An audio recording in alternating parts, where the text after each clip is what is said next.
Hello बच्चों। आज मैं आपको एक बहुत मज़ेदार कहानी सुनाने वाली हूँ।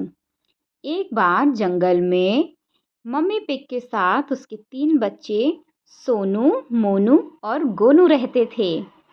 एक बार तीनों बच्चों के मन में ख्याल आया कि क्यों ना जंगल में जाके पिकनिक मनाई जाए। इस तरह से वो तीनों बच्चे मम्मी पिग को बाय बाय बोलकर जंगल की तरफ निकल पड़े। बाय बाय मम्मा, बाय बाय, फिर मिलेंगे। जब वो तीनों जंगल के रास्ते से गुजर रहे थे तो अचानक से पेड़ के पीछे से उन्हें चालाक भेड़िया देख लेता है।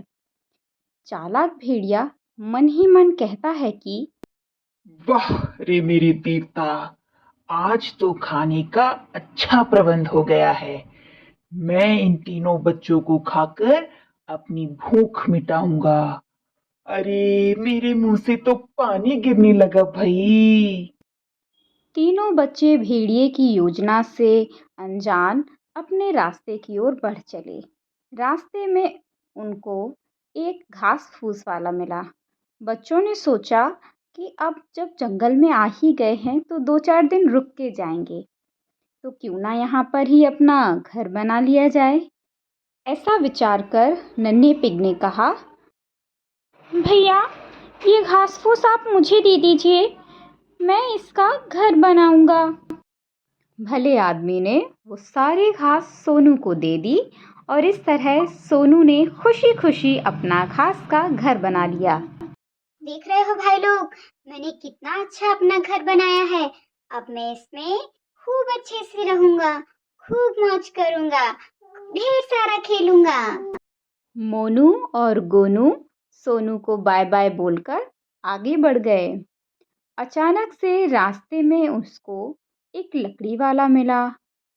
तो मोनू के दिमाग में एक आइडिया आया कि सोनू ने तो अपना घर बना लिया है, तो क्यों ना मैं लकड़ी से अपना घर बना लूं, क्योंकि वो भी जंगल में 2-3 दिन रुकने का विचार बना रहा था। उसने लकड़ी वाले से बोला, भैया ये सारी लकड़ियां क्या आप मुझे दे सकते हैं? मैं इसका घर बनाऊंगा। इस तरह से मोनू ने एक सुंदर सा लकड़ी का घर बनाकर तैयार कर दिया। अब गोनू की बारी थी। मोनू को अलविदा बोलकर गोनू आगे बढ़ा और आगे जाकर उसकी मुलाकात एक ईंट वाले से हुई। ईंट वाले भैया को देखकर गोनू के दिमाग में झट से एक आइडिया आया कि क्यों ना मैं इन ईंटों से अपना मकान बना लूं। गोनू ने पूछा, भैया क्या आपको इन ईंटों का कुछ काम है? अगर आपको काम ना हो तो क्या आप ये मुझे दे सकते हैं? मैं इन ईंटों से अपना घर बनाऊंगा। नन्हे बच्चे के प्यार भरे शब्द सुनकर उस ईंट वाले को दया आ गई और उसने सारी ईंटें गोनू को दे दी। इस तरह से गोनू ने एक एक ईंट जोड़कर अपना पक्का मकान बना लिया। तीनों बच्चे बहुत खुश थे। फिर अचानक से एक दिन वो चालाक भेड़िया सोनू के घर पर पहुंच गया।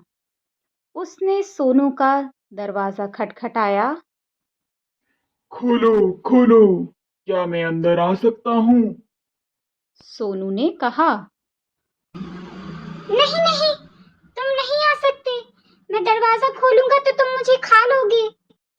अरे बाप रे, ये चालाक भेड़िया कहाँ से आ गया? मैं अपनी जान कैसे बचाऊं? भगवान मुझे बचा लो। अब भेड़िए ने गुस्से से कहा, तुम दरवाजा खोलते हो या नहीं? नहीं तो मैं फूंक मारकर तुम्हारा पूरा घर उड़ा दूंगा। इस तरह गुस्सैल भेड़िए ने जोर से फूंक मारी और सोनू का पूरा घर उड़ा दिया। चूंकि घर घास फूस का बना था, इसीलिए उसका तिनका तिनका बिखर कर नीचे गिर गया और सोनू जैसे तैसे अपनी जान बचाकर मोनू के घर में भाग गया।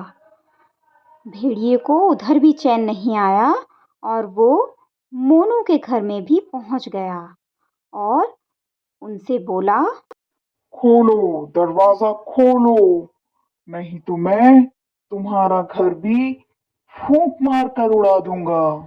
दोनों बच्चे घर के अंदर डरे हुए थे।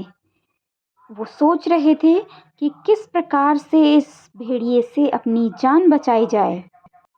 भेड़िया गुस्से के मारे आग बबूला हो गया। उसने वैसे ही फूंक मारी जैसे सोनू के घर में मारी थी। चूंकि घर लकड़ी का बना था और मजबूती भी कम थी, इसीलिए भेड़िए की फूंक मारते ही वो घर भी तितर-बितर होकर नीचे गिर गया। सोनू और मोनू किसी तरह जान बचाकर अपने भाई गोनू के घर की तरफ दौड़े और कहा, गोनू गोनू जल्दी से दरवाजा बंद कर लो, खोलना मत, भूखा भेड़िया हम सबको खाने आ रहा है। तीनों बच्चे जोर से घर को बंद करके अंदर छिप जाते हैं। भूखा भेड़िया फिर से उनका दरवाजा पीटता है और चिल्लाता है, अरे भाई, तुम सबने तो परेशान करके रखा है। खोलते हो या नहीं दरवाजा, नहीं तो मैं फूंक मार के तुम्हारा घर उड़ा दूंगा। भेड़िए ने सोचा कि अगर इस बार उसने उसका घर वैसे ही फूंक मार के उड़ा दिया तो ये तीनों बच्चे अब बच के कहीं नहीं जा पाएंगे और वो इनको आसानी से खा लेगा। इसीलिए उसने फिर से फूंक मारना चाहिए। लेकिन बेचारा भेड़िया ये भूल गया था कि इस बार जो घर है वो पक्का बना हुआ है, ईंटों का बना हुआ है और ज़्यादा मजबूत है। इसीलिए भेड़िया बार बार फूंक मारता रहा, लेकिन घर को हिला नहीं पाया। अंत में वो थक गया और दूसरी तरकीब पर विचार करने लगा। उसने विचार किया कि वो चिमनी के रास्ते घर में घुसेगा और अंदर छिपे तीनों बच्चों को एक साथ खाकर अपनी भूख को मिटाएगा। इसलिए वो सीढ़ी लगाकर चिमनी के पास पहुंच जाता है।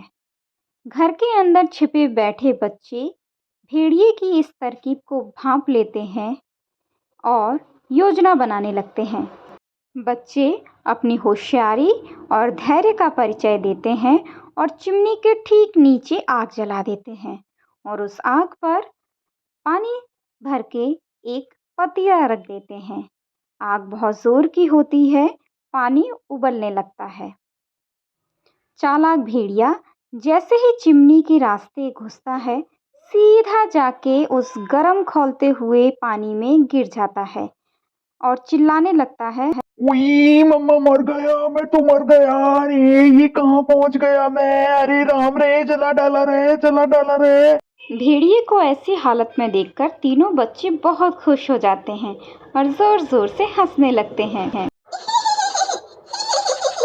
बड़ा आया था हमें मारने के लिए, अब देखो क्या हालत हो गई है इसकी। भेड़िए को लगा, अरे ये बच्चे तो बहुत ही ज्यादा चालाक हैं, यहाँ रुकना खतरे से खाली नहीं है। इसीलिए भेड़िया दुम दबाकर भाग खड़ा हुआ। भेड़िए को भागता देखकर बच्चे बहुत खुश हुए और जोर जोर से ताली बजाई। तो बच्चों, इस कहानी से हमें सीख मिलती है कि हमेशा मुश्किल समय में हमें धैर्य और होशियारी से काम लेना चाहिए, घबराना नहीं चाहिए।